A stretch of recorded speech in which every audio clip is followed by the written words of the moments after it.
అనంతపురం సభ సక్సెసా కాదా, super 6 super hit అయిపోయింది అంటున్న ప్రచారం ఎంతవరకు నిజం లాంటి ప్రశ్నలకి సమాధానం చెప్పడం అంత సులభం కాదు. అసలు రియల్ ఆన్సర్ ఏంటో మీకు తెలుసు. అయితే అనంతపురం సభతో ఒక్కటి మాత్రం పక్కాగా క్లియర్ కట్ గా తెలిసిపోయింది. ఏంటి అంటే కూటమి ప్రభుత్వానికి హనీమూన్ పీరియడ్ అయిపోయింది. 15 నెలలు దాటిన తర్వాత ముందున్నది సవాళ్ల కాలమే అని క్లియర్ కట్ గా అర్థమైపోతుంది. ఎలాంటి సవాళ్లు ఉంటాయి? మనకి మీడియా మొత్తం గంపగుత్తగా సపోర్ట్ చేస్తా ఉంది. ఎవరైనా ఎదురు మాట్లాడితే బొక్కలో పెట్టి అక్కడి నుంచి పనిష్ చేస్తామంటున్నాము. విపక్షానికి చూస్తేనేమో సంఖ్యాబలం లేదు, ఇంకా సవాళ్ళు ఏముంటాయి అని అనుకుంటారా? కాదు, అసలు సవాళ్ళు మన పనితీరులోనూ మనం చేస్తున్న పనుల్లోనే ఉన్నాయి. ర్యాండమ్ గా చూసినా పెద్దగా డెప్త్గా వెళ్ళకపోయినా 4-5 సవాళ్లు ఆల్రెడీ కనిపిస్తున్నాయి. అవి చాలు. ఎందుకంటే షిప్ ఎంత పెద్దదైనా సరే చిన్న రంధ్రం చాలు కదా నీళ్లు లోపలికి రావడానికి. ఏమంటారు? ఆ ఛాలెంజెస్ ఏంటో చూస్తే వాటి gravity and impact A range లో ఉండొచ్చో మనకు అర్థమవుతుంది.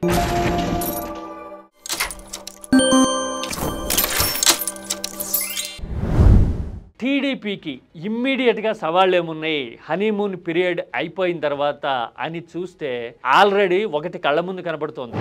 యూరియా విషయంలో ప్రభుత్వం కింద మీద అయిపోవటము, రైతులు కాకావికలమవుతూ ఆందోళనలు చేస్తూ ఉంటే అదంతా రాజకీయం అని కొట్టి పారేసేందుకు చేసిన ప్రయత్నాలు ఫలించలేదు. కాబట్టే యూరియాని ఆధార్తో అనుసంధానిస్తామని, వచ్చే పంట కాలం నుంచి సమస్య లేకుండా చూస్తాము అని చెప్పక తప్పలేదు ప్రభుత్వానికి. అంటే ఇప్పుడు సమస్యలు ఉన్నాయి, బ్లాక్ మార్కెట్ జరిగింది అని ఒప్పుకున్నట్టే కదా.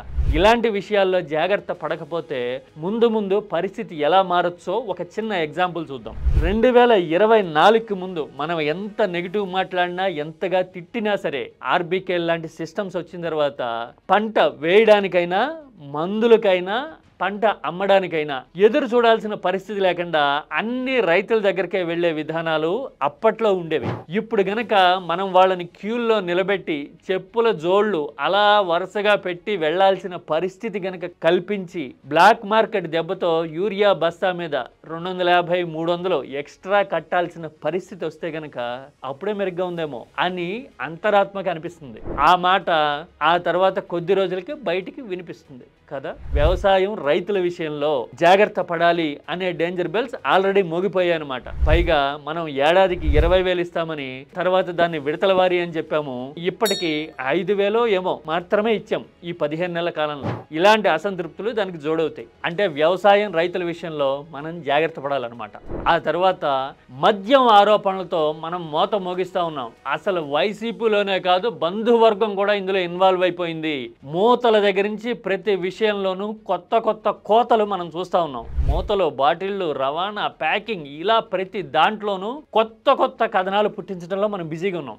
సరే, ఓకే, రాజకీయ ప్రయత్నం మనం చేసుకోవచ్చు అట్లాంటివి. కానీ మనం ఏం చేస్తున్నాము అనే క్వశ్చన్ ఇప్పుడు జనంలో ఆల్రెడీ నానుతుంది. అదే పాయింట్ని జగన్మోహన్ రెడ్డి పట్టుకున్నాడు. ప్రతి గ్రామంలోనూ బెల్ట్ షాపులు కనిపిస్తా ఉన్నాయి. అవన్నీ ఇల్లీగల్ బెల్ట్ షాపులు. ఎక్కడైనా కూడా ఆ బెల్ట్ షాపులలో ఎంఆర్పి కన్నా ఎక్కువ రేటుకి అమ్ముతున్నారు. ఎస్, చూశారుగా, బెల్ట్ షాపులు విచ్చలవిడిగా పెరిగిపోయిన తర్వాత మందు అమ్మకాలు భారీగా పెరిగి ఊళ్ళలో జనం రోడ్ల మీద పడే పరిస్థితి వస్తూ ఉన్న తర్వాత ఆ చెప్పొచ్చారులే ఫలానా వాడిని తిడుతూ మీరేం చేస్తున్నారు అని మాట్లాడే సిచ్యువేషన్ వచ్చిందనుకోండి, రాజకీయం తిరగబడచ్చు. ఇక మూడో ముఖ్యమైన ఛాలెంజ్ ఎస్కలేట్ అయిపోతున్న టెండర్లు.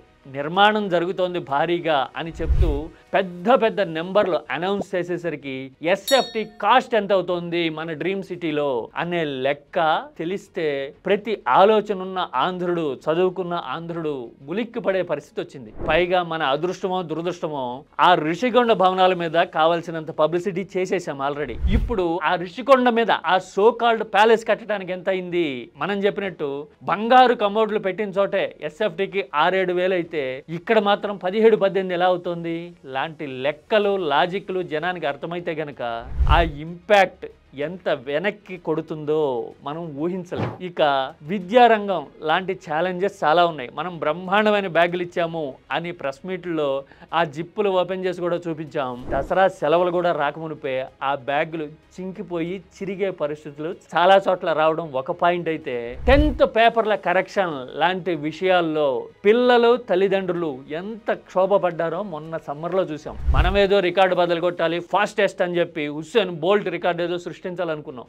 అనుకునేసరికి అవన్నీ తలకిందులై వేల మంది పిల్లలు రీవాల్యుయేషన్కి అప్లై చేయడం లాంటివి చూస్తే విద్యా విధానాన్ని మన పబ్లిసిటీకి వాడుకుంటున్నామేమో అనే ఫీలింగ్ పిల్లలకి రాకపోయినా తల్లిదండ్రులకు వచ్చే అవకాశాలు ఉంటాయి. ఇలాంటి రంగాలను ఎంచుకుంటూ పోతే చాలానే ఉంటాయి. మరి అప్పుడేం జరిగింది? కొత్తగా యూనిఫామ్లు ఇచ్చారు, నాడు నేడు అంటూ స్కూళ్ళు రెనోవేట్ చేశారు, ఇంగ్లీష్ మీడియం స్కూల్ పెట్టారు. పిల్లల్ని నాసా వరకు ఏది గవర్నమెంట్ స్కూల్లో చదివిన పిల్లల్ని తీసుకెళ్లి మోడల్ ఇలా ఉంటుంది అని శాంపిళ్లు కూడా చూపించారు కదా అని ఆలోచించడం మొదలైతే గనక ఆ ప్రభావం ఇంకా గణనీయంగా ఉంటుంది. మరి ఇలాంటి ఛాలెంజెస్ ఎదురొస్తున్నాయి అని మనం ఇప్పటికన్నా రియలైజ్ కాగలుగుతామా? లేదంటే గనక మనకి అపారమైన సంఖ్యాబలం ఉంది, మీడియా అండదండలు ఉన్నాయి, ఎదుటి వాళ్ళని మనం బుల్డోజ్ చేసేయగలుగుతాం అనే ధీమాతోనే వచ్చే 3.5 సంవత్సరాలు కూడా ముందుకెళ్తామా?